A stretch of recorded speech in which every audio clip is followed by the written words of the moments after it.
Bueno, a modo de darles la bienvenida formal a cada una, eh, dice una compañera, pregunta si se puede grabar. Sí, las clases se graban, chicas. Sí, sí, no hay problema. Eh, yo voy a ir admitiendo a medida que vayan solicitando, así que no hay problema. ¿Sí?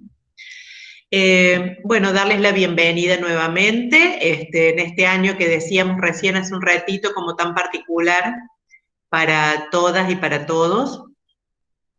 Eh, en lo personal, probablemente a ustedes les ha pasado también, se me ha hecho como muy complejo todo este uso de la virtualidad, la no suficiente a veces formación, no contar a veces con los recursos adecuados, ¿no? Esto nos pasa a todos. Eh, qué sé yo, cuando arrancamos, me acuerdo que teníamos reuniones por el Zoom, reuniones por el Jitsi, reunión, qué sé yo, era un lío de cosas que, bueno, se nos hizo muy complejo en un comienzo, porque, bueno, toda la escuela siempre ha sido pensada desde la presencialidad, ¿no?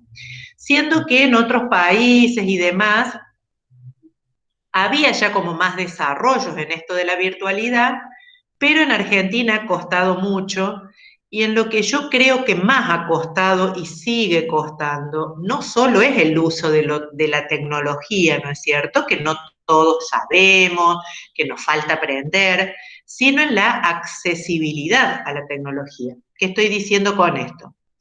El suficiente equipo tecnológico para hacer una videollamada, contar con una computadora que nos soporte, digamos, estos programas, que no sea muy lenta, que tenga cámara, que tenga sonido.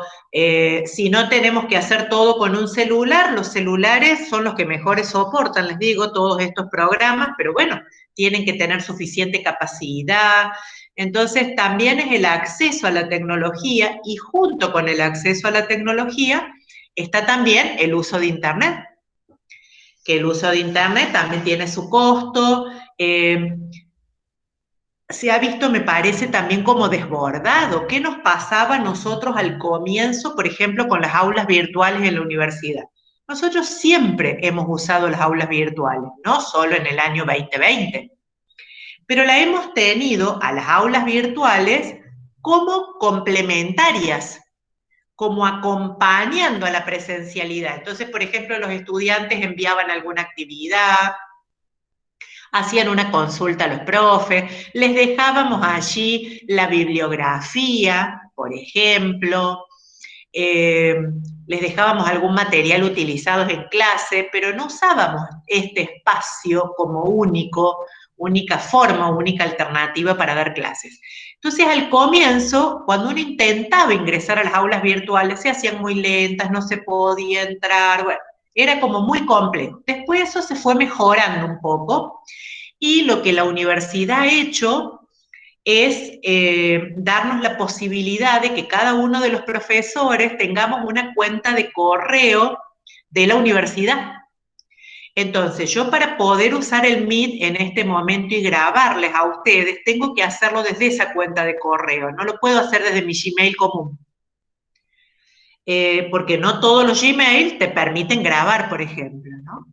Entonces, bueno, la universidad ha ido facilitando algunas cosas, nos ha ido tratando de formar, de darnos elementos, eh, pero bueno, todos tenemos que seguir aprendiendo. Por un lado, yo soy la primera que tengo que seguir aprendiendo.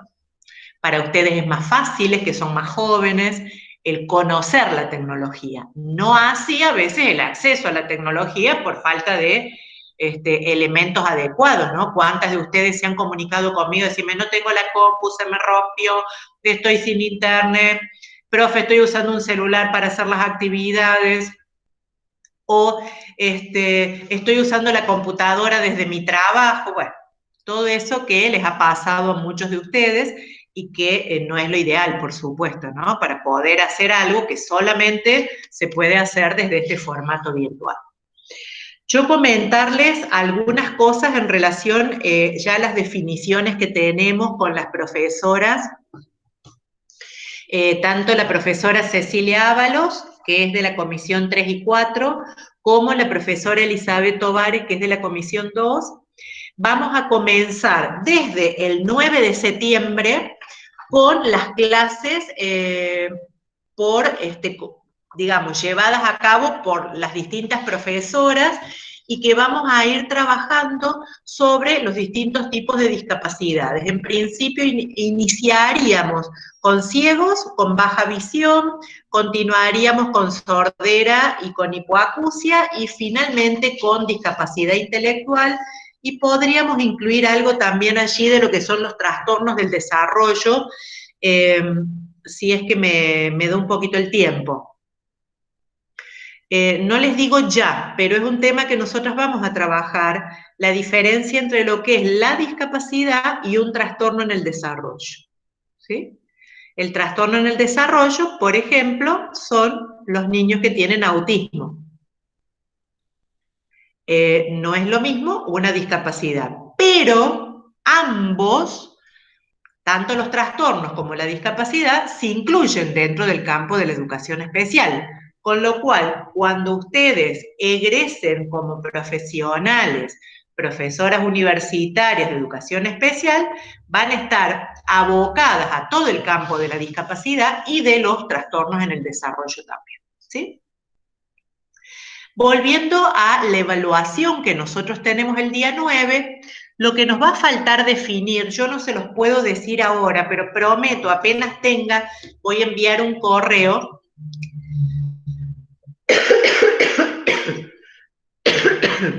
Sigue ingresando gente, con el horario específicamente que nos vamos a juntar ese día 9 para la evaluación. ¿Por qué? Porque ese día comenzaríamos también con las clases, digamos así, por especialidades.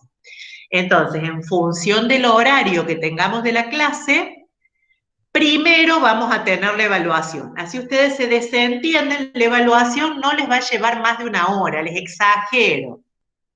Probablemente la hagan en media hora, ¿se entiende? Porque es un formato que tiene opciones múltiples, ustedes van a ir seleccionando, entonces vamos a empezar antes para que después podamos todas sumarnos y escuchar esta clase. Tema de hoy. Y después al final les voy a dejar una tareita para ustedes que la pueden hacer, si ustedes quieren, entre 2 o 3 compañeras, 3 como máximo. Yo recién consulté a Florencia, que está aquí en nuestra comisión, si ustedes tenían algún grupo de WhatsApp. Ella me dijo que sí, que tienen con la Comisión 1 un grupo de WhatsApp. Entonces estaría bueno que puedan hacer la tarea que ya les voy a comentar al final, en grupos hasta 3. ¿Sí? Estoy leyendo también sus participaciones en el foro que está abierto en relación a la cátedra abierta. La sigo leyendo. Ese foro está abierto hasta el día 31 inclusive, o sea que ustedes aún tienen tiempo de participar. En general a los foros le vamos a dar una semanita aproximadamente, ¿sí? Bueno, decíamos entonces que para hoy teníamos para arrancar, o para retomar, porque ustedes, recuerdo yo que en el ingreso tomaron la Convención de Derechos de las Personas con Discapacidad, por lo menos la deben haber leído, tienen el material. Todo lo que tiene que ver con bibliografía que nosotras usemos, ustedes saben que lo tienen en la parte de bibliografía en el aula virtual. O sea que allí está la convención y también está el documento que yo les comenté el otro día de educación especial, una modalidad del sistema educativo en Argentina, Orientaciones 1, del año 2009. Ese documento también está disponible en bibliografía. No creo que lleguemos hoy, pero le comento por las dudas, si hiciéramos tiempo ya para iniciar. Bueno, la Convención de Derechos de las Personas con Discapacidad es una convención que se escribe en el año 2006. Es ley en nuestro país a través de la ley 26.378 y se sanciona en mayo de 2008. O sea que Argentina, a los 2 años de haberse escrito la convención, la adopta como ley en Argentina. ¿Qué significa esto? Ustedes cuando lean la convención van a ver que en todo momento dice, los estados partes se comprometen a. ¿Quiénes son los estados partes? Todos los países que adhieren a la convención. Argentina es un país que adhiere a la Convención Internacional de Derechos de las Personas con Discapacidad. Ustedes saben también que como es un documento vivo, que se va actualizando, hay un comité que se llama así, Comité sobre los Derechos de las Personas con Discapacidad, está prescrito, está allí en la misma convención, en el artículo 34, y este comité, integrado por 18 expertos en temas de la convención, un poco lo que hace es ir actualizando conceptos, por ejemplo, el concepto que Agustina Palacio tomó sobre igualdad inclusiva cuando ella dio la cátedra abierta, es un concepto posterior al 2006, es mucho más actual, y es un concepto que ha elaborado este comité de expertos en temática de la convención y que está integrado por personas de diferentes países. También los estados partes, Argentina entre otros, deben elevar regularmente informes sobre el nivel de aplicación, el grado de aplicación de la convención en cada uno de los países. Ustedes saben que yo he intentado encontrar en internet algún informe que Argentina ha mandado. Y debo decirles que por ahora no encontré. Voy a seguir buscando. Nosotros en Argentina en su momento teníamos la Comisión Nacional de Personas con Discapacidad, eso fue hasta el año 2019. Actualmente se llama Agencia Nacional de Discapacidad, que es el organismo nacional que entiende de toda la problemática referida a las personas con discapacidad. Ustedes pueden entrar a la página de la Agencia Nacional de Discapacidad y ayudarme a buscar y ver si encontramos allí algunos informes que Argentina haya enviado en relación al nivel de aplicación que tiene concretamente en nuestro país la convención. Ustedes imagínense, desde el año 2006 al año 2020 son 14 años ya que la convención ha sido escrita. Ustedes y yo sabemos que aún falta mucho de los aspectos que la convención establece. No se han logrado todos los artículos que allí están expresados para nada, ¿verdad? Pero no sé qué evaluación hace Argentina, más allá de la opinión que nosotras podamos tener, más objetiva sería en relación a esto. Sí, en el año 2019 se conoce, yo lo voy a compartir con ustedes en algún momento, un informe. A ver, ¿qué datos tenemos nosotros en Argentina en relación a las personas con discapacidad? Se hizo solamente una encuesta nacional para personas con discapacidad que se hizo en el año 2001. Ustedes conocen los censos nacionales de población, que más o menos cada 10 años y medio aproximadamente se hacen en Argentina. Dentro de estos censos nacional de población no hay nada específico que consulte en relación a las personas con discapacidad. En el año 2001 se hizo una encuesta muy interesante en relación a, por ejemplo, cuántas personas con discapacidad hay en Argentina, cómo están clasificadas esas personas con discapacidad, es decir, qué tipo de discapacidad tienen, si van o no van a la escuela, si tienen o no certificado de discapacidad.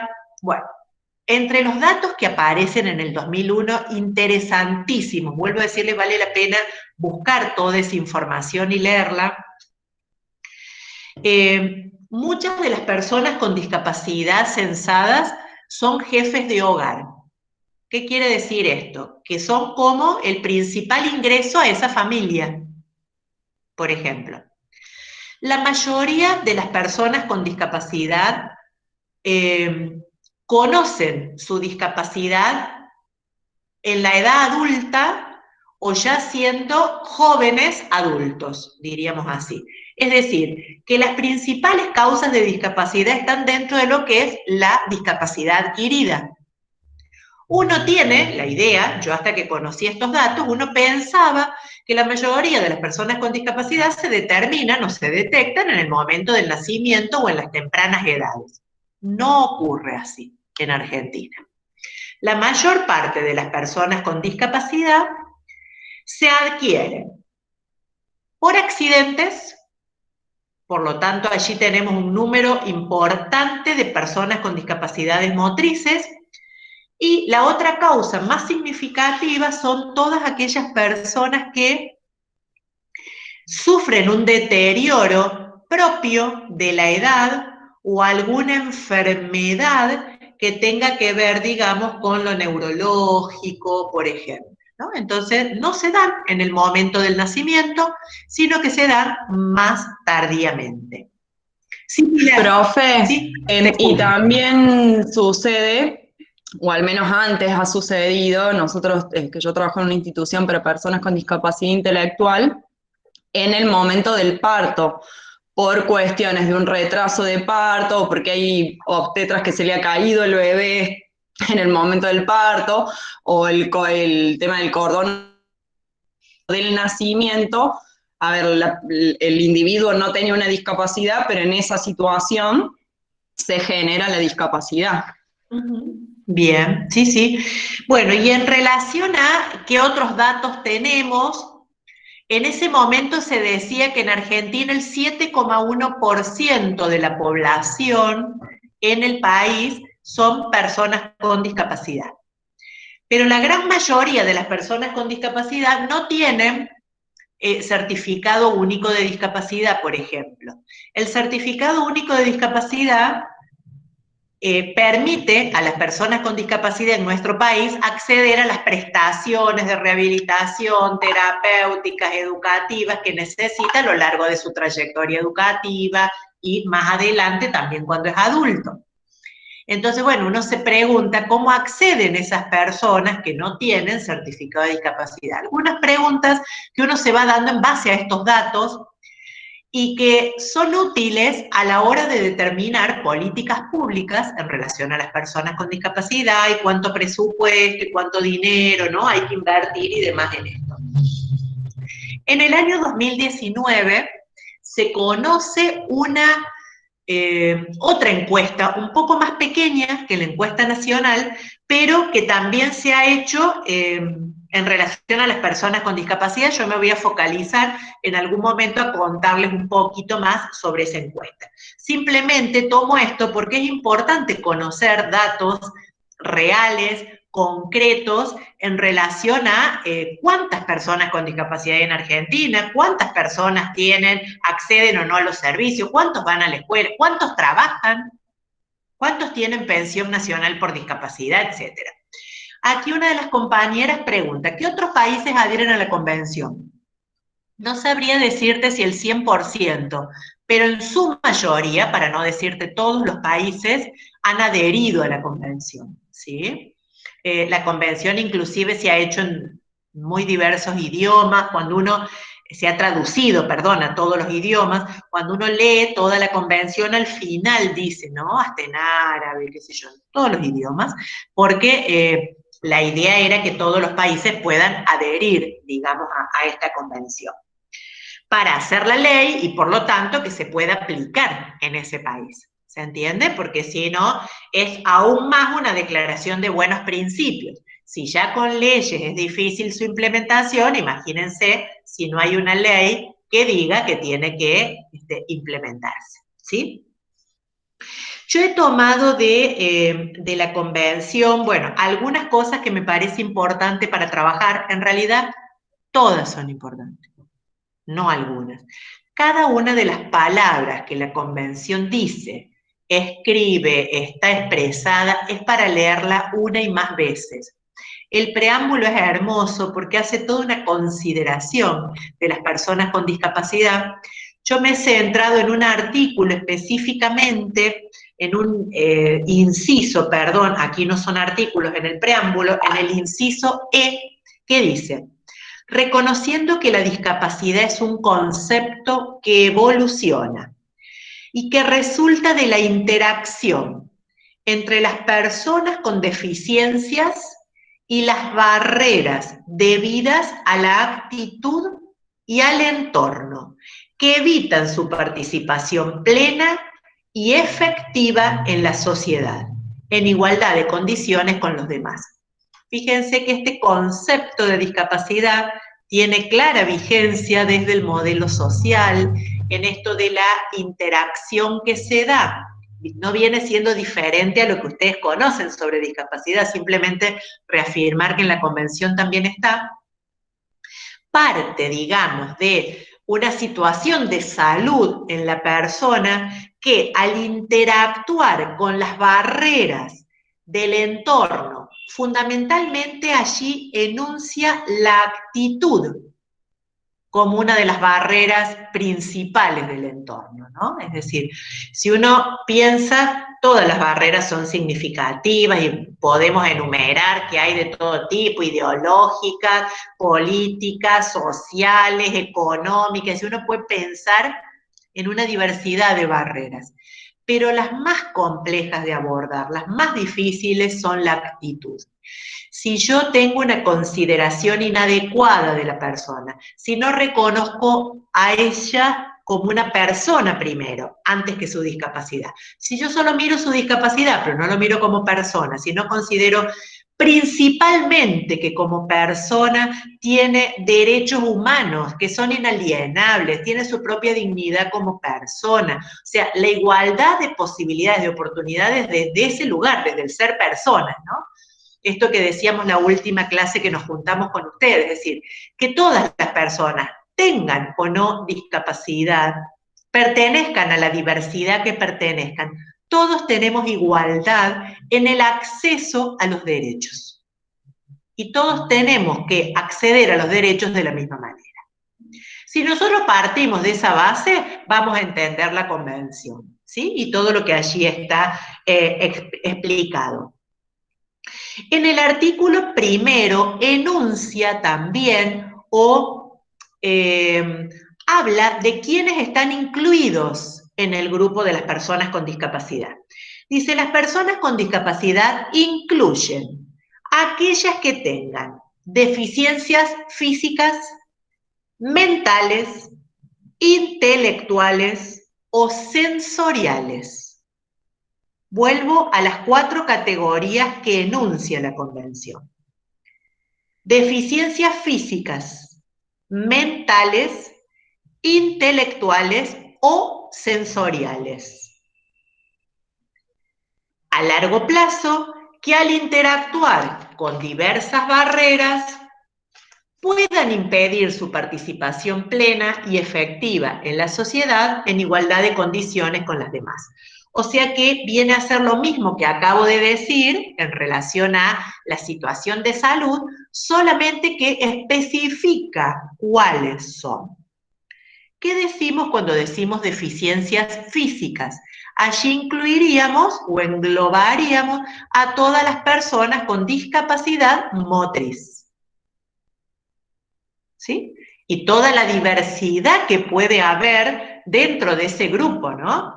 Están quienes caminan con ciertas ayudas, quienes pueden desplazarse con menor tipo de ayuda y quienes necesitan o son usuarios, por ejemplo, de sillas de ruedas, ¿sí? O sea, toda esa gama dentro de lo que sería la discapacidad motriz, que aquí enumera deficiencias físicas. No está mal lo que dice, ¿sí? O sea, porque está parado la clasificación, paran en esta situación de salud o en lo que Agustina Palacio denomina en su libro diversidad funcional. ¿Recuerdan? Ella no habla de deficiencia, sino que habla de diversidad funcional. Es decir, que hay desde lo orgánico, desde lo constitucional, desde las estructuras, desde las funciones de parte de la salud, algunas alteraciones, podríamos decir. Por lo tanto, se habla de esas diversidades funcionales.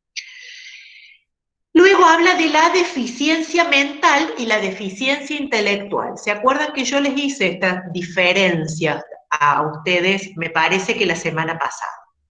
Si nosotros aludimos a lo mental, estamos hablando concretamente de lo que son las enfermedades mentales y toda la problemática de salud que atraviesan, digamos, las personas con enfermedad mental. Si ustedes recuerdan, en la charla con Hugo Fiamberti, él explicó que hay una muy interesante ley de salud mental en Argentina, ya hace varios años.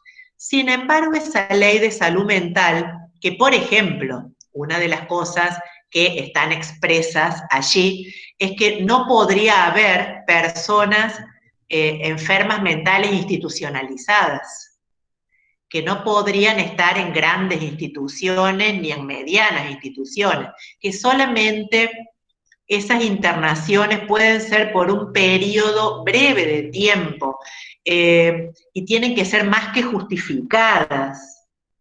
Bueno, nosotros sabemos, ustedes deben conocer, yo también, los famosos loqueros que aún existen en nuestro país y me animo a decir en el mundo.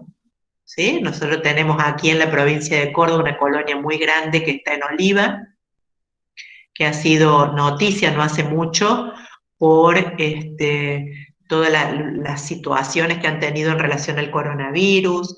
Tenemos hospitales neuropsiquiátricos en Santa María de Punilla, por nombrar los más cercanos que tenemos, ¿sí? A Córdoba capital, sumado a los privados que también tenemos. O sea, los que yo le estoy mencionando allí son públicos. También hay del orden de lo privado, donde muchas veces hay tratamientos ambulatorios, como sostiene la ley de salud mental, pero luego sabemos que también existen, ¿no es cierto?, prácticas todavía de internación o de institucionalización. Aquí una compañera dice, es la ley que reemplazó el término de higiene mental por salud mental. La verdad que es una ley de avanzada, la ley de salud mental, pero con poco nivel de aplicación todavía en nuestro país, ¿no? Esto que decíamos el otro día, no basta con tener muchas leyes lindas y bonitas, no basta con la convención. Si no hay práctica, si no hay cambios de actitudes, si no hay implementación de políticas que lleven a la práctica lo que las leyes dicen, ¿sí? Y agregaría yo, si no hay recurso para la aplicación de esas políticas públicas y de esas prácticas. Porque, por ejemplo, una de las cosas que propone la ley de salud mental son las casas de... Quiero que me salga bien el nombre. Supónganse que se los digo bien. Las casas de medio camino. ¿Qué implica eso? Bueno, que las personas tienen pequeños hogares, pequeñas casas, donde pueden compartir personas que tienen dificultades en relación al orden de su salud mental y que de medio camino, me dice aquí la compañera, y que pueden ser asistidos, acompañados, por profesionales, por equipos que puedan acompañarlos o apoyarlos en lo que ellos necesiten. Yo conozco aquí en Córdoba una que sé que funciona además muy bien, pero no sé si todas las personas, digamos, acceden a este tipo de servicios. Profe. Entonces, bueno, sí. que también lo que pasa con esto de la ley, que es muy buena, pero en el mejor de los casos lo que tendría que pasar es que cierren, por ejemplo, en Oliva, el Aval Vidal. Pero muchas veces pasa que hay gente que hace años que está viviendo en esos lugares porque o la familia los ha dejado ahí o porque no tienen familia. Entonces, hay veces eso también es lo que dificulta que se cierren esos lugares porque estas personas quedarían en la calle, básicamente. Y además de que los hospitales y los centros públicos no están preparados y no tienen en un montón de casos asistencia psicológica, que uno vaya a la guardia y diga necesito asistencia psicológica, por ejemplo.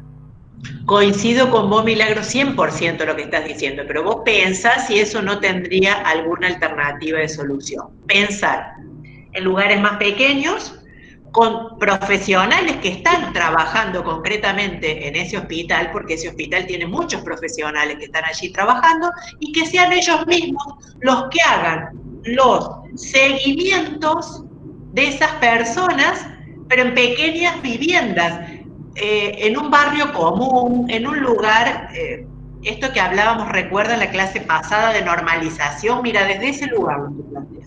Sí, lo que Década pasa del también, 60, ¿no? lo que pasa con eso es que la salud mental en sí no, muchas veces no importa, por así decirlo, es como que es más importante la salud física y siempre hay puja entre lo psicológico y lo físico del médico, por ejemplo.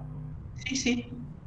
Entonces, bueno, dentro de las personas con discapacidad, entonces decíamos que incluimos a las personas con discapacidades motrices, discapacidades mentales, y allí nos detuvimos en todo lo que tiene que ver con la salud mental, la discapacidad intelectual, que, digamos, fundamentalmente va a estar centrada como en 3 áreas, diríamos así, que va a estar como afectado. Todo lo que tiene que ver con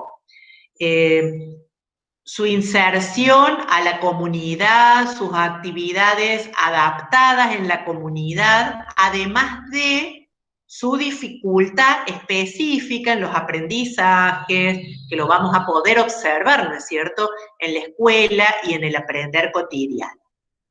Y finalmente, las discapacidades sensoriales, que allí incluiríamos sordera, hipoacusia, ceguera y baja visión. O sea, la convención establece esas cuatro, digamos, tipologías, por así podríamos decir, en relación a la diversidad funcional.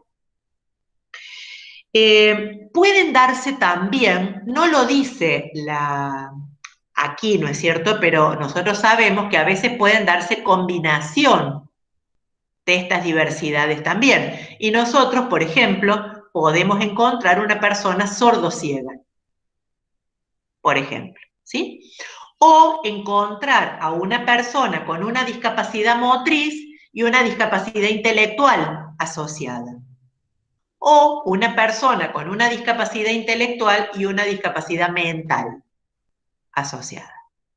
Es decir, cualquiera de estas diversidades combinadas también entre sí es posible.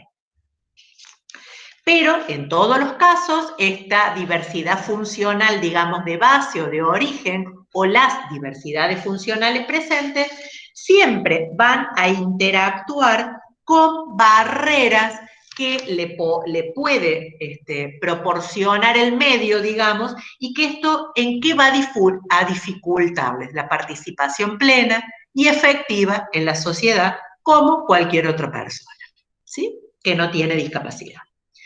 Otra área importante que tiene la convención, que me parece muy lindo para que ustedes lo relean y lo vean en profundidad, son algunas definiciones que trae importantes a considerar para las personas con discapacidad.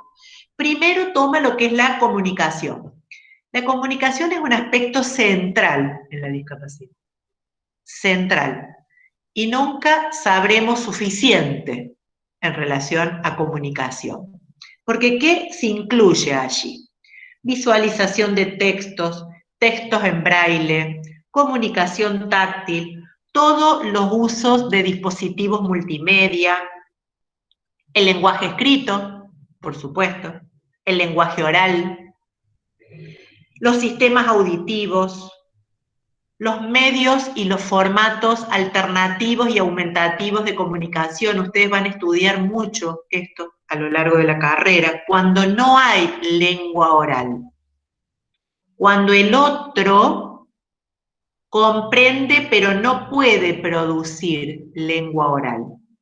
Allí se utilizan lo que son sistemas alternativos de la comunicación.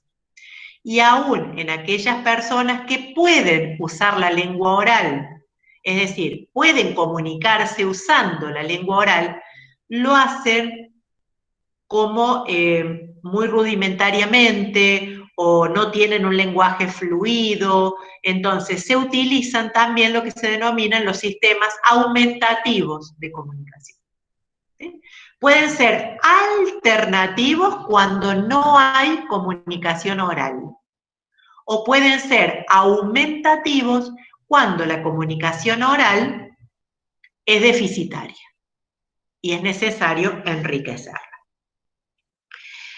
Habla dentro de los lenguajes, aquí en este apartado de comunicación. Cuando habla de los lenguajes, por supuesto que habla de la lengua oral, pero también habla de la comunicación no verbal y habla de la lengua de señas. Acuérdense de este nombre. No es lenguaje de señas, es lengua de señas, ¿sí? El lenguaje está integrado por la lengua de señas, por la lengua oral, por la lengua escrita, por los lenguajes no verbales. También, además de hablar de comunicación, habla de la discriminación por motivos de discapacidad. Bueno, y aquí uno podría pensarlo en relación a múltiples ejemplos que uno puede encontrar, ¿no? Supónganse, no se le permitió ingresar al trabajo por su condición de discapacidad, no ingresó a la universidad por su condición de discapacidad, no puede ir a esta escuela. Ustedes saben que hoy, pleno siglo XXI, hay escuelas todavía que dice usted ingresa, usted no ingresa acá. Bueno, si el motivo de no ingresar es por su condición de discapacidad, se considera discriminación por motivos de discapacidad. Eso es lo que está también enunciado aquí en las definiciones. Después hay dos conceptos que ustedes lo van a ver toda la carrera, que son ajustes razonables y diseño universal. ¿Qué son los ajustes razonables? Son todas aquellas modificaciones, adaptaciones, que son necesarias para garantizar el goce o el ejercicio de un derecho humano o de una libertad fundamental, pero que no impriman una carga excesiva o desproporcionada. Yo les voy a dar ejemplos hoy de todo para que ustedes traten de visualizarlo más fácilmente. Un ajuste razonable para un estudiante con discapacidad es que cuente con un personal de apoyo para estar en la escuela. Entonces, nosotros podemos pensar que un niño, que un adolescente en la etapa de escolaridad obligatoria, que tiene una discapacidad, ¿puede asistir a la escuela solo? No. Puede asistir solo, sí, por supuesto, si tiene independencia, tiene trayectoria independiente para hacerlo, si toma el transporte. Me refiero a que esté acompañado en la trayectoria escolar por un equipo de profesionales que puedan hacerse cargo de ese seguimiento y acompañamiento a la trayectoria escolar. Concretamente, serían los profesionales que hacen apoyo a la inclusión en nivel inicial, en nivel primario, en nivel secundario. Ese es un ajuste razonable claro que requiere una persona con discapacidad. Estoy pensando en lo que es la vida independiente de una persona con discapacidad. Una persona adulta que decide vivir solo. Tiene los medios para hacerlo, trabaja, puede alquilarse un departamento, puede compartir una casa con alguien, pero requiere, por ejemplo, de ciertos apoyos para manejar el dinero, para organizarse en las compras semanales que tiene que hacer para la casa, organizarse en las rutinas. Bueno, eso se puede hacer con un profesional, con personal de apoyo para la vida independiente, por ejemplo. Bueno, y así, millones de ejemplos que nosotros podemos pensar de ajustes razonables. Pensemos en una persona que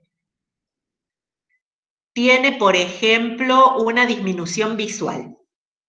Es decir, tiene una disminución visual, no quiere decir que no ve, pero no puede leer, por ejemplo, doy un ejemplo, una letra, por lo general nosotros usamos para los textos escritos letra Arial o Times en 11 o 12 aproximadamente. Bueno, una persona con una disminución visual necesita textos en 25, en una Arial 25.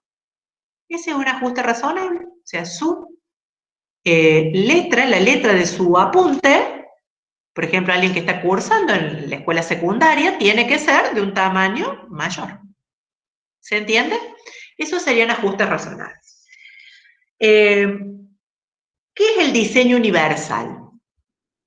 El diseño universal, esto ya es más complejo por allí de encontrarlo, de verlo, pero sería que todos los productos que se diseñen estén pensados para que los pueda usar cualquier persona. Ustedes saben, por ejemplo, que una computadora tiene muchos formatos de accesibilidad. Por ejemplo, los celulares, yo no sé usar ni la mitad de las que tiene el celular, pero sí sé que, por ejemplo, una persona sorda puede transformar en voz un mensaje que es escrito o a la inversa, un mensaje oral lo puede leer en formato de texto escrito, o sabemos, por ejemplo, que hay tecnología que permite un texto que está en formato .doc, por ejemplo, que pueda ser leído con un lector de pantalla y se traduzca en voz ese texto que está en papel, diríamos así, pueda ser leído por un programa para una persona ciega. O sea, todos estos diseños estoy pensando desde la tecnología, pero podría pensarlo en cómo diseñar un vaso para que pueda tomarlo una persona, por ejemplo, que tiene una discapacidad motriz. O cómo tendría que ser una mesa, de hecho existen estas cosas, una mesa para una persona que es usuaria de silla de rueda y va a la escuela. Por ejemplo, la mesa que tiene que tener no puede ser una mesa como la que usamos en general nosotros, que tiene un borde recto, sino muy por el contrario, tiene que tener un borde cóncavo que se puede introducir la silla y entonces pueda quedar la mesa a su altura, si no queda muy lejos de la mesa que debe usar. Pensemos en todo lo que son los dispositivos de acceso, también que se utilizan para las personas con discapacidad, ¿sí? Entonces, se refiere a eso, ¿no? Pensar en diseñar productos, entornos, servicios que puedan ser utilizados por las personas con discapacidad sin necesidad de adaptar un diseño, de hacerlo tan especializado. Es decir, no hace falta tener un teléfono distinto, el mismo teléfono que podemos usar cualquiera. Tiene que ser un teléfono bastante nuevo, eso sí, para que tenga, digamos, determinadas funciones, ¿no? Pero, qué sé yo, ustedes ven, por ejemplo, una película en Netflix. Nombro a Netflix como podría nombrar cualquiera. Sé porque ahí están subtituladas, tienen audio texto, uno puede elegir eso en la plataforma y aparece con un formato accesible para una persona con discapacidad, por ejemplo. Bueno, esos serían los conceptos de ajustes y de diseños, que la idea es que desde su propio diseño sean pensados en que puedan ser usados por diferentes personas, ¿sí? Que los usuarios puedan tener diversidades funcionales, diríamos así. Por ejemplo, todo lo que tiene que ver con el uso de iconos, ¿no? de imágenes, de cartelerías que pueden estar adaptadas. Pensemos, por ejemplo, en lo que puede ser para una persona ciega que llega un semáforo, por ejemplo.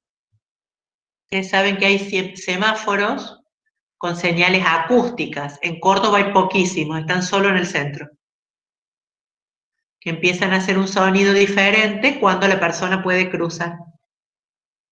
Bueno, eso debería ser, o por ejemplo los ascensores que tienen los braille, para que sepan y puedan saber cuál es el piso al que tienen que ir, y que no tenga que ser otra persona que le marque a ellos el piso, ¿se comprende?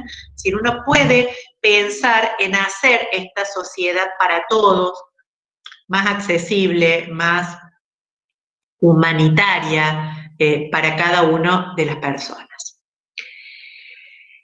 Algo muy interesante que trae también, además de estas definiciones, que trae la convención, y que para mí eso es como, para nosotros como profesionales de educación especial y para la sociedad en general, ¿vieron cuando uno dice, cuál es la meta hacia la que vamos? O sea, ¿hacia dónde tenemos que apuntar? Exactamente a lograr lo que en la convención se establece en los principios generales. Dice, ¿cuáles son los principios generales de esta convención? El respeto, la autonomía individual, la libertad que tienen las personas con discapacidad de tomar sus propias decisiones. Esto no saben lo que ha costado y lo que cuesta. Todo el mundo ha decidido y decide por las personas con discapacidad. Los ponen en un lugar, los sacan de ese lugar, los internan en un lugar, los vuelven a sacar, viven en la casa, no viven en la casa, bueno, millones. Ponete esta ropa, no te pongas esta ropa, anda a esta escuela, no vayas a esta escuela, no es decir, se avasalla muy frecuentemente a una persona con discapacidad. Se vulneran muy fácilmente sus derechos, no se les pregunta, no se los considera, ¿no? No sé si alguna de ustedes ha visto la serie Atypical. Bueno, yo se las recomiendo, porque me parece una serie que pone todos estos temas, ¿no? Es medio excepcional, porque quiero que ustedes sepan que autistas con ese nivel de funcionalidad debe haber dos. O sea, no hay muchos autistas con ese nivel de funcionalidad. Por supuesto que es una persona que no tiene no están afectadas sus capacidades intelectuales. Claramente no lo están. O sea, donde más uno observa la dificultad es en la socialización. Pero ¿qué tiene de lindo? Todo tiene de lindo para ver, porque allí se ve lo de la familia, se ve cuando él intenta crecer, que está en el secundario, y empezar a tomar sus decisiones. Por ejemplo, la mamá le seguía manejando la plata porque él no entendía, o la mamá le decía, yo voy y te compro la ropa, porque así vos no te pones mal en ese momento, para que no te altere. Entonces la madre seguía eligiendo. ¿Cómo uno ve todas estas situaciones de avasallamiento a lo que son libertades individuales mínimas? Ya te escucho, Pilar.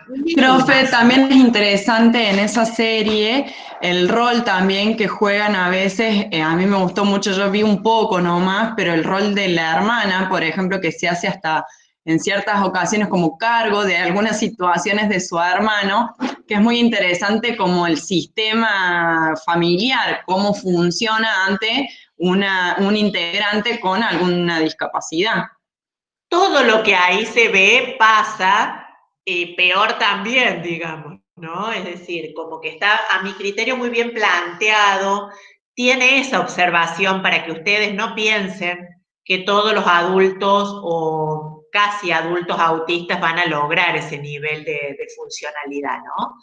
pero es muy interesante ver todo lo que allí sucede. Aquí me pregunta Tiziana cómo es el nombre. Atypical, allí se lo han escrito. Tiene 3 temporadas y está por salir alguna más, pero se ve rapidito porque no son capítulos muy largos. Sí, no sé quién hay otra quiso. serie, no, Griselda. Hay otra serie en Netflix que se llama Amor en el Espectro. Y Ajá. son las personas con autismo Sí. y los buscan parejas. Ajá. Y ahí, no sé si es una psicóloga, no sé qué, los visita y los orienta para cómo acercarse a las personas. Yo no la terminé de ver, pero está muy buena en ese sentido porque se ve cómo se, sin, ¿cómo se decirte? Cómo se insertan en la sociedad, cómo tratan de insertarse en la sociedad con ayuda, por supuesto, ¿no? Y esto Sí, de que sí. usted dice de vulnerar los derechos, se nota que están muy, muy adentro. Algunos, otros son bastante independientes, porque son todos casos, son personas reales con autismo, Claro, pero claro. los ayudan a buscar pareja. Entiendo.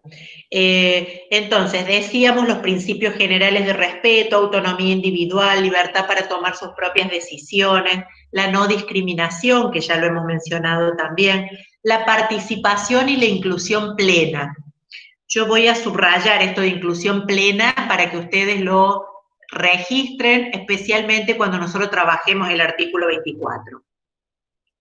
El respeto por las diferencias, la aceptación de la persona con discapacidad como parte de la diversidad, ¿no? Esto que ha trabajado Liliana Pantano, que hemos trabajado en la última cátedra abierta también. O sea, la discapacidad como una parte de la diversidad, es decir, diversos somos todos, hay toda clase de diversidades, diríamos así, y en el grupo de los diversos, las personas con discapacidad también están allí participando, incluidos, como desde su propia condición humana.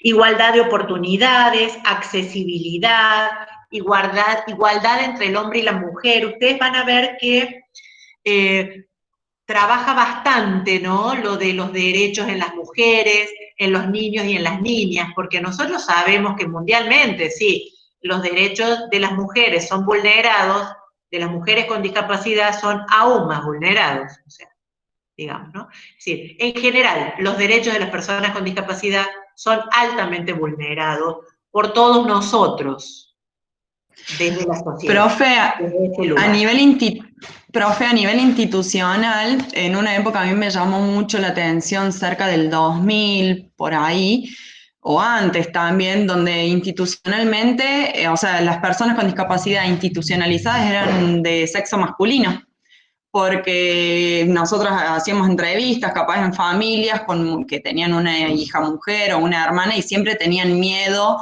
por situaciones de sexualidad o por X, o porque la mujer se quedaba a cuidar, a ayudar a la mamá, etcétera. Entonces no eran institutos. Ahora sí se ven más mujeres en el instituto nuestro al menos. Pero en una época era el 90% mujeres, hombres, perdón. Sí, sí. Bueno, eso está lindo para analizarlo en las matrículas en general, ¿no es cierto? Desde las instituciones, de las escuelas, y el acceso que hay desde un sexo o desde el otro. Eso es muy interesante mirarlo. Pero en general, y acá también lo menciona la convención, se ha superado bastante esa etapa de confinamiento, de aislamiento. Si ustedes hoy tienen contacto con una persona de 50 años, por ejemplo, probablemente no haya ido a la escuela, o muchos de ellos no han ido a la escuela. ¿Sí? Aquí en Córdoba, y me animo a decir en Argentina.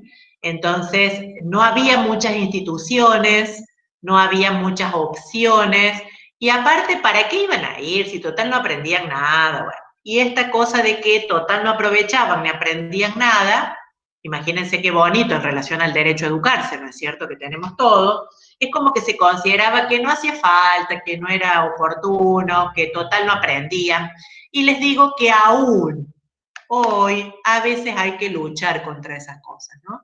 Que total, ¿para qué lo voy a mandar si no aprende? Dejar de mandarlos a la escuela, como dice la compañera, a veces para que hagan otras tareas, o para que salgan a trabajar. Eso es una lucha permanente que nosotros tenemos en educación especial, porque se considera que tiene que hacer algún aporte a la familia económico y ¿para qué ver a la escuela? Si total, no aprende nada. Ni les cuento si no ha aprendido a leer y escribir, por ejemplo, entonces no aprendió y bueno, ya está.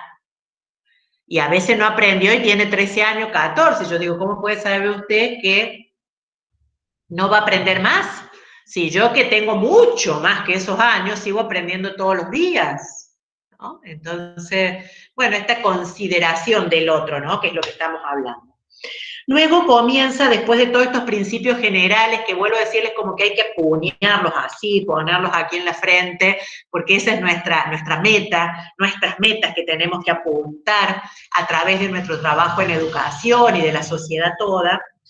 Habla de cuáles son las obligaciones de los estados parte y allí empieza a mencionar esto de que en realidad cada país es como responsable de que esto se lleve a la práctica. Todo lo que vamos a leer de ahora en más es para que los estados parte lo pongan en práctica, se hagan campañas de sensibilización, las políticas públicas vayan en este sentido, que si hay leyes que hay que modificar, se modifiquen. Si hay leyes vigentes, que está bueno, habrá que reforzarlas y reflotarlas, ¿no?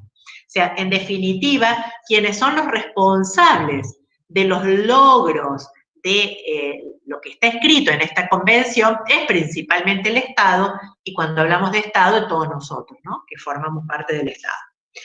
Bueno, luego sigue hablando de lo que les decía a ustedes en relación a las mujeres, y en relación a los niños y niñas utiliza un concepto que es muy novedoso y que lo trae la Convención de Derechos de los Niños, Niñas y Adolescentes, que es el interés superior del niño.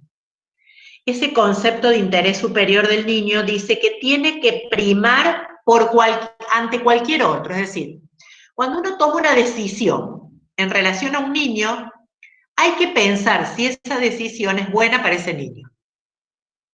Eso se refiere al interés superior del niño, ¿sí?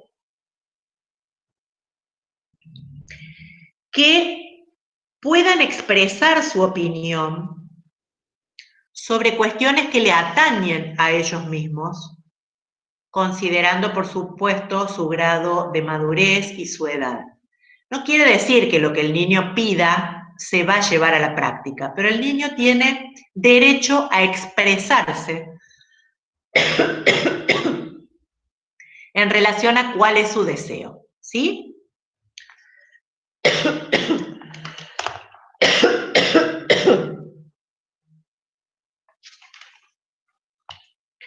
Esto me encantó también, la toma de conciencia, que es lo que decíamos recién, ¿no? En relación a sensibilizar a la sociedad, sensibilizar a las familias.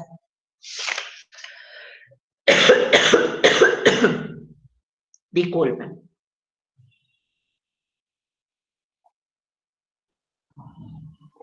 Luchar contra estereotipos, prejuicios, y pone aquí también la palabra luchar contra las prácticas nocivas. Y se me vino así la imagen terrible de esa institución en Crip Camp, ¿recuerdan? Nunca he visto algo tan terrible, que estaban todos como desnudos, que comían como podían, que no había personas para cuidarlos, que estaban tirados en el piso, sucios. No.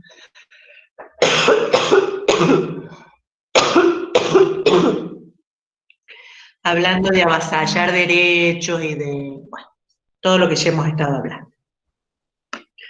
El artículo 9 habla de accesibilidad. Y allí cuando habla de accesibilidad en los entornos, en el transporte, en la información y en la comunicación, en la tecnología que ya hemos hablado, en la señalización en braille, en los semáforos, en formatos de fácil lectura, etc. Enumera también el derecho a la vida, Y luego el artículo 12 y 13 habla en relación a la capacidad jurídica de las personas con discapacidad. Hace 5 años ustedes saben que en Argentina se ha modificado el Código Civil. El Código Civil ha modificado esto también. Ante las personas con discapacidad muchas veces se los limitaba en relación al ejercicio de sus derechos. A partir del nuevo Código Civil, el proceso ha cambiado. Ya se los comento enseguida.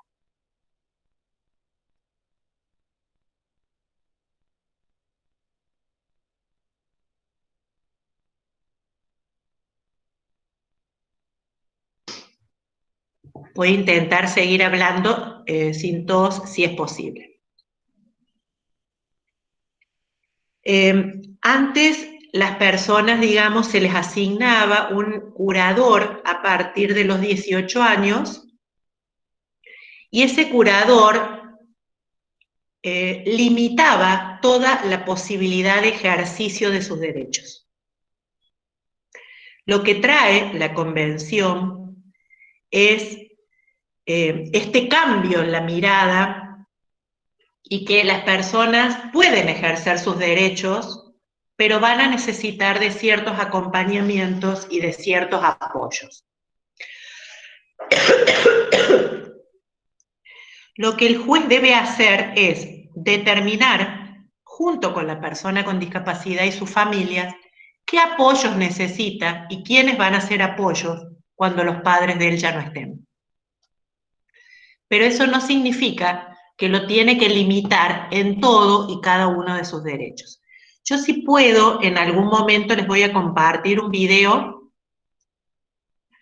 de una persona que tiene 45 años, que es de aquí de Córdoba. Yo la conozco como estudiante, lo conozco como estudiante, y él ha hecho todo este proceso, digamos, de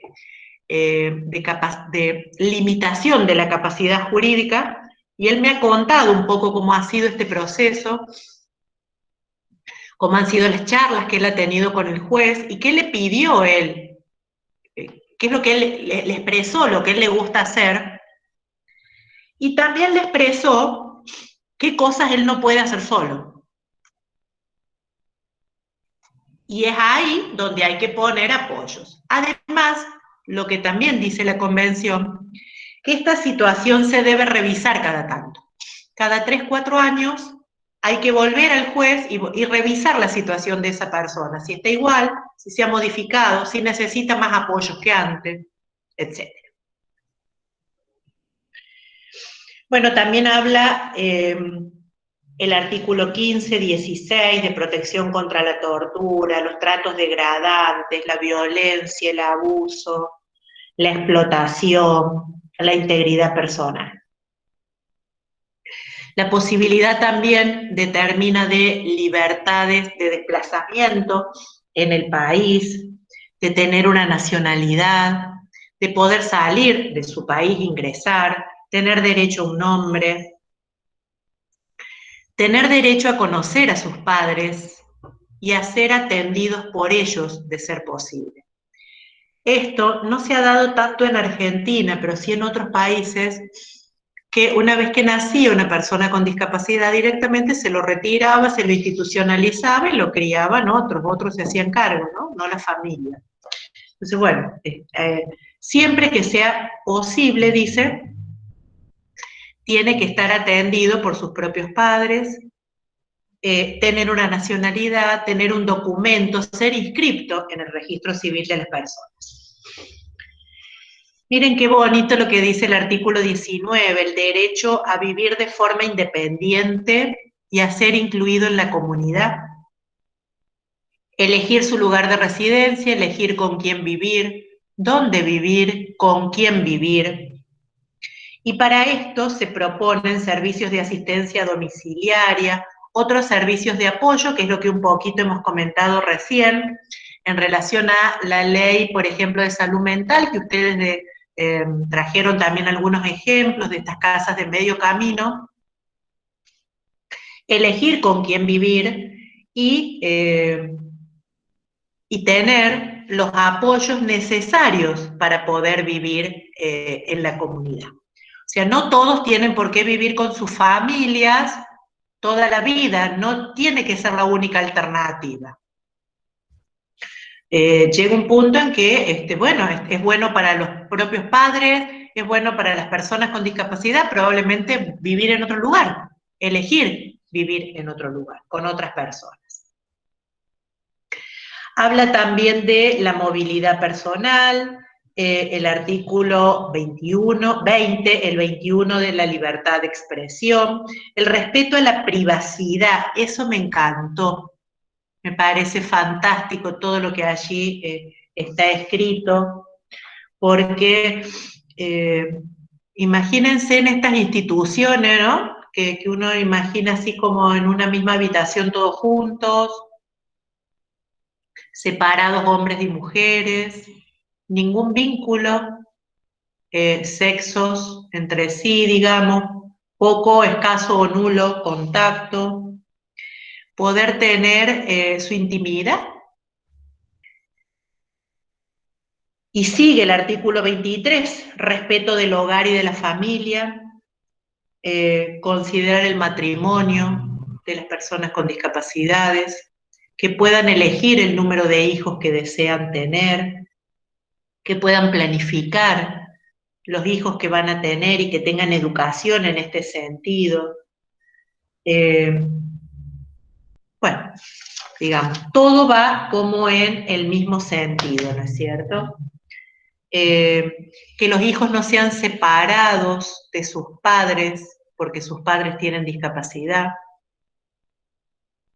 Esto también es como para verlo y revisarlo, porque por ahí se considera que no están en condiciones de criar a sus hijos, entonces eso también se ha modificado, pero en otras épocas directamente eran criados por los abuelos, los tíos, otras personas, ¿sí?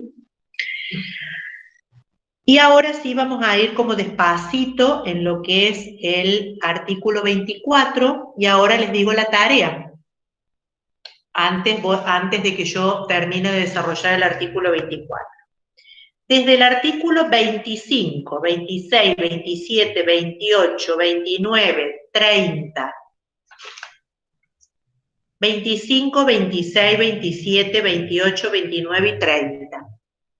Pueden ustedes de a 3 elegir 2 de estos artículos para analizarlos y vamos a abrir un foro la semana que viene en el que ese grupo pueda contarnos cuál artículo trabajó y qué puede aportar sobre ese artículo que trabajó. Yo no les voy a decir cuál, ustedes tienen que elegir por lo menos 2, 25, 26, 27, 28, 29 y 30. Porque luego están todos los artículos que tienen que ver con la creación del Comité sobre los Derechos. Entonces, es como que allí termina de trabajar los derechos. Si ustedes quieren trabajar algunos de los otros derechos que están antes del 24, también pueden.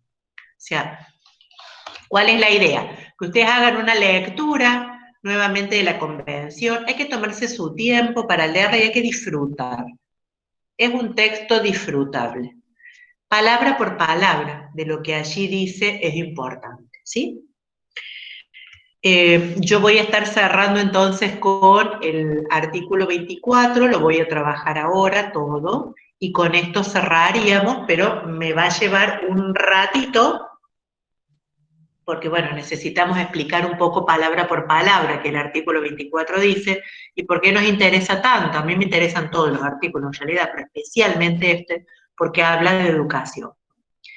Lo primero que plantea así de una, para arrancar, el sistema de educación inclusivo en todos los niveles, así como la enseñanza a lo largo de toda la vida. ¿Qué es el sistema de educación inclusivo? Bueno, si nosotros vamos a la Ley de Educación Nacional, dice que el sistema de educación en Argentina es inclusivo. ¿Qué implica esto? Que todas las personas tienen que ir a la escuela independientemente de su condición, sus diversidades, sus etnias, lo que sea, tienen que ir a la escuela en todos los niveles obligatorios del sistema. O sea, sala de 4 y de 5, toda la primaria y toda la secundaria.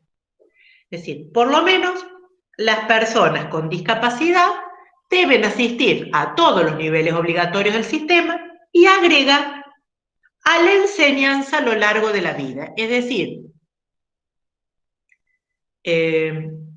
uno puede pensar en lo que es la educación permanente, la educación más allá de la educación secundaria, y por qué no la educación superior, que también luego lo enuncia. Dice, desarrollar plenamente el potencial humano, la personalidad, la creatividad, las aptitudes mentales y físicas. Es decir, lo que nos va a proponer es que a través de la educación haya una formación integral de la persona con discapacidad. Y ahora avanza un poquito más en relación al sistema de educación inclusivo. Dice, las personas con discapacidad no pueden ser excluidas del sistema general de educación por motivos de discapacidad, tanto en la enseñanza primaria como secundaria obligatoria. ¿Cuál sería el sistema general de educación? ¿Cómo está organizado nuestro sistema? Bueno, en Argentina el sistema de educación está organizado de la siguiente manera. Tiene niveles y tiene modalidades.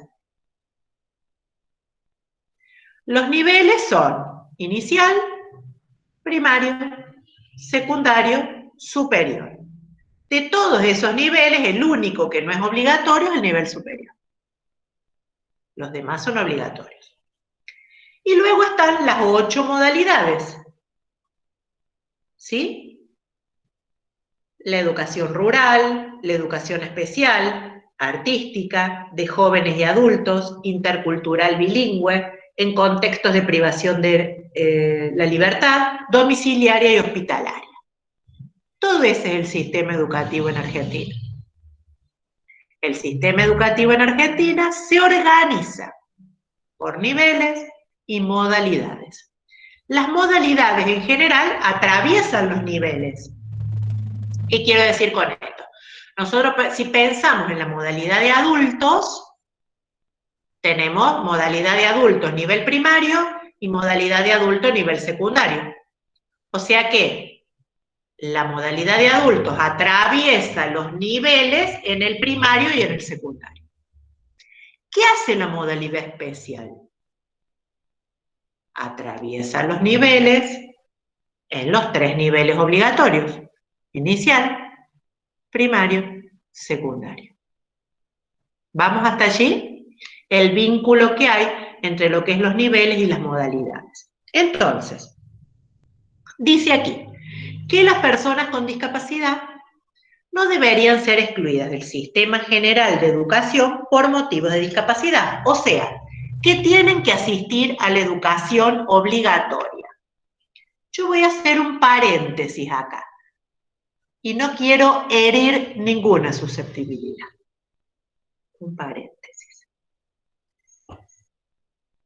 En Argentina, un niño que asiste a un centro educativo terapéutico o a un centro de día no está matriculado en el sistema de educación común.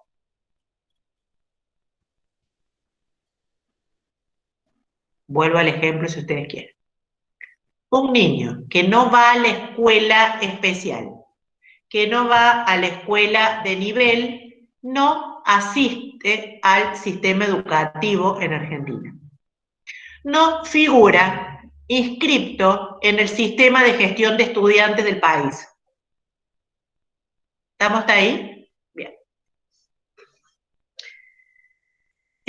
Sigue diciendo, en la comunidad en la que viven, es importante que vayan también a la escolaridad, es decir, piensen ustedes en rojo como el cielo, ¿no? Que había que meterse adentro de la escuela para tener escolaridad. Bueno, lo ideal es que las personas puedan elegir la escuela y que esa escuela sea en su comunidad o lo más próxima posible a su comunidad. Que puedan elegirla también, ¿no? Los padres, porque si los padres quieren que se mude de barrio, que vaya a otro, está bien, o sea, que la escuela se puede elegir, sería en definitiva. Que se realicen todos los ajustes razonables en función de las necesidades individuales. Que se preste el apoyo necesario a las personas con discapacidad en relación a habilidades de la vida diaria, habilidades de desarrollo social, facilitarles el braille, las escrituras alternativas, los distintos formatos de comunicación que ya hemos nombrado, simplemente acá los recupera desde la educación. Por ejemplo, aprender orientación y movilidad para las personas ciegas. Ustedes saben que las personas ciegas para desplazarse utilizan un bastón blanco. Bueno, hay que aprender a usarlo, a ese bastón blanco. Eso se denomina orientación y movilidad. Tener tutorías de apoyo, apoyos entre pares, etcétera, etcétera. También el aprendizaje de la lengua de señas, porque hace a la identidad lingüística de las personas sordas. Por ejemplo, que los niños y las niñas sordos ciegos puedan acceder a lenguajes y modos apropiados de comunicación, tienen una forma de comunicación particular. Las personas sordos ciegas es un sistema de lengua de señas, pero que se utiliza en la mano, que es táctil, ¿sí? O sea, que tengan acceso a medios apropiados, en entornos apropiados para esa persona. También se propone que haya maestros que puedan enseñar braille y lengua de señas y que esos maestros sean ciegos y o sordos, ¿sí? O sea, que las propias personas sordas puedan transmitir la lengua de señas y lo mismo las personas ciegas enseñar el uso del braille. O sea, que puedan trabajar en el sistema educativo y también que se puedan formar profesionales, digamos, que puedan entender estos sistemas.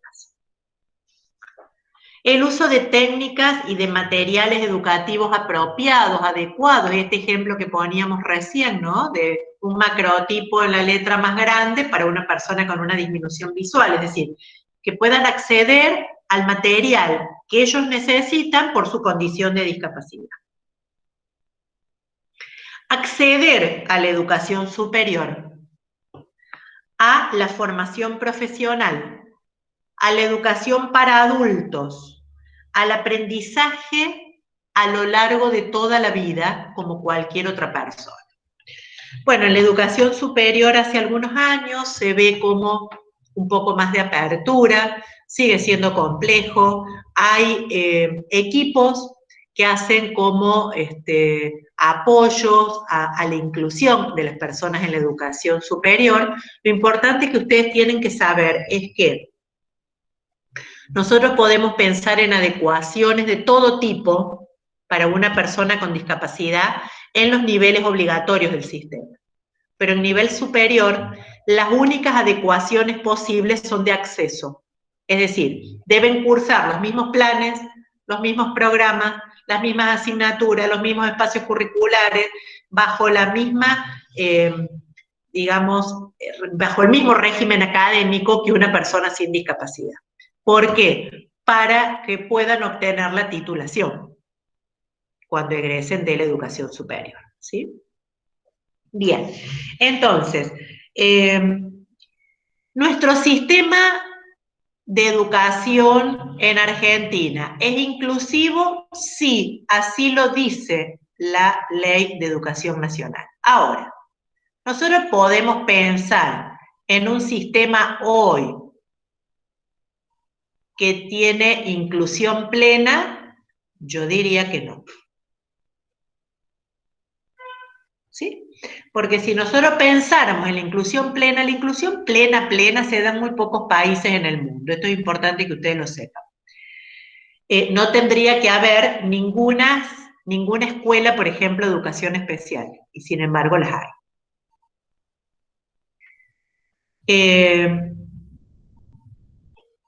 La situación se debe revisar de los estudiantes que asisten a las escuelas de educación especial de manera permanente, la posibilidad de que puedan estar en escuelas de nivel, o sea, eso es importante, que no sea de que va a la escuela especial y así sea para toda la vida. Otra de las cosas en las que se piensa actualmente es que se ingrese a las escuelas de educación especial lo más tardíamente posible, si es que se ingresa. Por eso ustedes van a ver que en general se piensa en la educación, o sea, la educación inicial no se puede hacer en modalidad especial, por ejemplo. Toda la educación inicial, sala de 4, sala de 5, obligatorio, se debe hacer en el nivel inicial común. El primer grado se aconseja, se dice, se espera que se ingrese al primer grado de escuelas de nivel. Diríamos que siempre hay tiempo para ingresar, siempre hay tiempo, vuelvo a decirle, para ingresar a una escuela de educación especial, ¿sí? Ahora, yo trabajo como directora de una escuela especial hace muchos años, hace exactamente 16 años, y si ustedes me preguntan opinión personal, yo creo que hoy las escuelas de educación especial son muy válidas para muchos estudiantes, para que puedan completar allí su trayectoria educativa, para que puedan realizar parte de su trayectoria educativa. Y que todavía es necesario modificar muchos aspectos más en relación a nuestro sistema educativo para que pueda ser más inclusivo. Más allá de que la ley lo diga, la verdad que falta mucho todavía para que sea un sistema de educación inclusivo. Y pensemos en todos los chicos que todavía no van a la escuela. Pensemos hoy en cuántos chicos no están pudiendo participar de las actividades, de las propuestas educativas, por el solo hecho de no tener acceso a la virtualidad. Entonces, todavía nuestro sistema no es inclusivo, ¿no? Pues si uno piensa en un sistema inclusivo, un sistema al que todos los chicos van, todos los chicos transitan, permanecen, egresan del sistema educativo. Ustedes saben la deserción que hay todavía hoy en lo que es la secundaria. ¿Cuántos chicos hoy no completan la secundaria en Argentina? O hacen parte de la secundaria, abandonan. Bueno, muchos de ellos después van a recalar en el sistema en la modalidad de educación para adultos. Puede que sí, ojalá que sí, que lo puedan completar, aunque sea más tarde, ¿no? Pero si nosotros pensamos hoy en que todos los estudiantes tienen que completar la escolaridad obligatoria, hasta el secundario inclusive, bueno, nosotros sabemos que no siempre es así. ¿Sí? Salvo que ustedes quieran preguntar algo, yo las voy a dejar por hoy, nos juntaríamos el próximo miércoles, les voy a abrir un foro recién la semana que viene, para que ustedes puedan allí poner lo que empiecen a trabajar en relación a los artículos, ¿sí?, de la convención. Simplemente un comentario, una apreciación, un análisis, ¿sí?, de dos de esos artículos que allí están, entre el 25 y el 30. Si no lo pueden hacer de A3, no pasa nada. Lo hacen de A2. No lo pueden hacer de A2, lo hacen de A1. Lo importante es que puedan participar, ¿sí? ¿Y por qué les digo en grupo? Bueno, porque para que ustedes también puedan interactuar de alguna manera entre ustedes. Yo sé que es más difícil, que se complica, pero bueno, para que por lo menos se conozcan a través de una propuesta concreta. Yo voy a dejárselos escritos también a esto, se los voy a mandar por correíto a todos, por si alguno hoy no ha podido participar. ¿sí? Bueno, y los despido. Que Profe, tengan... Sí, perdón, sí, quería Sofi. decir algo, porque a mí me pareció algo, o sea, muy interesante la clase, cuando dieron la cátedra abierta, que decía Hugo sobre cómo quedaron, digamos, por ejemplo, la clase baja, que es más, lo puso en el foro también el otro día, como esta Sí. cuestión de qué lugar quedan, digamos, digo, hasta el nivel educativo también, digo, como cuando no podés acceder a la educación por el hecho de que, no sé, no podés acceder directamente a casi nada. Entonces digo, como que es muy importante, en realidad es más como una observación, no es tanto algo que vengo a plantear una duda, sino eso de entender que también a veces también va por ese lado. Digo, mucha gente seguro el día de hoy no puede ir a la escuela o no puede asistir a las clases porque justamente no puede acceder, porque no tiene forma de acceder. Y como en algunas cosas sí está muy vulnerado eso. Yo También. cuando empecé hoy, les comentaba a ustedes que la universidad nos está pidiendo información concreta, números, datos. ¿Cuántos alumnos de la Comisión 1 están inscritos? ¿Cuántos alumnos de la Comisión 1 están participando? ¿Cuántos alumnos nunca participaron? ¿Cuántos alumnos participaron alguna vez? Bien, toda esa información la hemos completado entre ayer y hoy a la mañana. Imagínense ustedes el nivel de deserción que hay en todos los niveles en este momento. En la universidad, en el secundario. En el secundario, los profes de secundario dicen que es tremendo el nivel de deserción. Puede haber muy diversos motivos, ¿no es cierto? Uno por allí no los conoce a todos los motivos, pero elevada deserción, ¿sí? Aguárdenme un segundito antes de despedirnos, un minutito.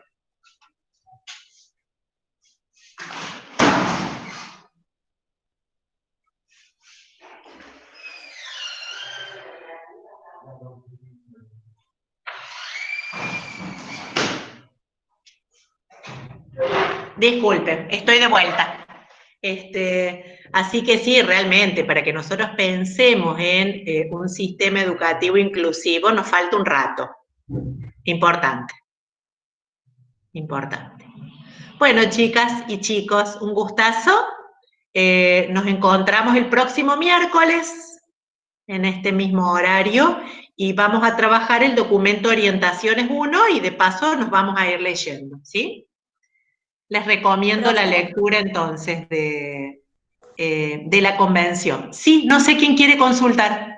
Yo que recién busqué cuántos jóvenes tienen la secundaria completa o incompleta y según Sí. un dato de este año, el 29% de los jóvenes entre 18 y 29 años, el 29% tiene la secundaria incompleta, el 26,3% la secundaria completa, universitarios completos el 6,2% y universitarios incompletos el 27,4%. Sí, ni hablar. Imagínense, este año sextuplíquenlo. Sí. Así directamente, por lo que estamos diciendo, ¿no es cierto? Bueno, de